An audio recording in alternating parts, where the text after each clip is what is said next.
పద్యంబన శివదత్తుడు పద్యంబన శివదత్తుడు పద్యంబన చంద్రబోసు పాటలు సుధలే పద్యంబన శివదత్తుడు పద్యంబన చంద్రబోసు పాటలు సుధలే పద్యంబన సిరివెన్నెల పద్యంబన సిరివెన్నెల పద్యంబన గద్దరన్న భాషర చంద్ర పద్యంబన సిరివెన్నెల పద్యంబన గద్దరన్న భాషర చంద్ర. భావం. చంద్ర, పద్యం అంటే సుప్రసిద్ధ రచయిత శివదత్త. పద్యం అంటే మన చంద్రబోసు పాటల అమృతాలే. పద్యం అంటే వెన్నెలలో కురిపించే సిరివెన్నెల సీతారామశాస్త్రి. పరిచయం అంటే నడిచే యుద్ధనౌక మన గద్దరన్న భాష. ఆత్మీయ బంధుమిత్రులందరికీ నమస్కారం. పద్యావతారం మొదలై నేటికి ఖచ్చితంగా ఒక మాసం. పద్యావతారాన్ని నిత్యం మన సిపి ఛానల్లో వీక్షిస్తూ ప్రోత్సహిస్తున్న మీ సహృదయతకు, సాహిత్యాభిలాషకు శతాధిక వందనం.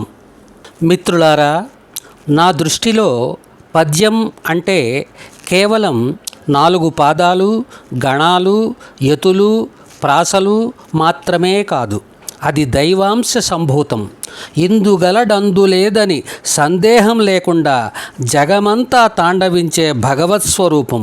అందుకే ఈ శీర్షికను దేవుని 11వ అవతారం అన్న అర్థం వచ్చేలాగా పద్యావతారం అన్నాను. ఆత్రేయ పద్యాలు రాశారా, గద్దర్ పద్యాలు రాశారా అని కొందరు మిత్రులు సందేహాలు వ్యక్తం చేస్తున్నారు. మాటను స్వరపరిస్తే పాట, మాటను ఛందోబద్ధం చేస్తే పద్యం. ఆ లెక్కన మన సాహితీవేత్తలందరూ పద్యకవులే అంటాను నేను.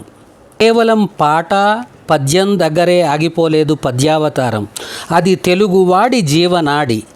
మన గమనంలో, జీవిత గమనంతో ముడివేసుకుపోయింది పద్యం. మన వ్యవసాయం పద్యం, ఫలసాయం పద్యం, తెలుగింట్లో పెళ్లి పద్యం, ప్రతి శుభకార్యం కూడా పద్యమేనన్న విస్తృతార్థాన్ని నేను ఈ శీర్షికకు కల్పించాను.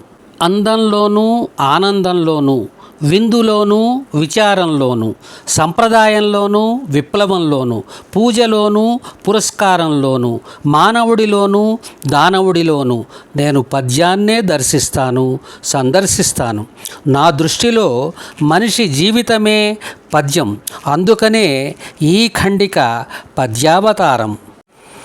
కనుకనే మనం మన సాహితీ వారసత్వ సంపద అయిన తెలుగు పద్యాన్ని రక్షించుకోవాలి. పద్య పరిరక్షణకు నడుం కట్టాలి. జై తెలుగు పద్యం, జై తెలుగు పద్యం. చంద్రప్రతాప్ కంతేటి. మరిన్ని వీడియోల కోసం మా ఛానల్ని లైక్ చేయండి, కామెంట్ చేయండి, షేర్ చేయండి, సబ్స్క్రైబ్ చేయండి.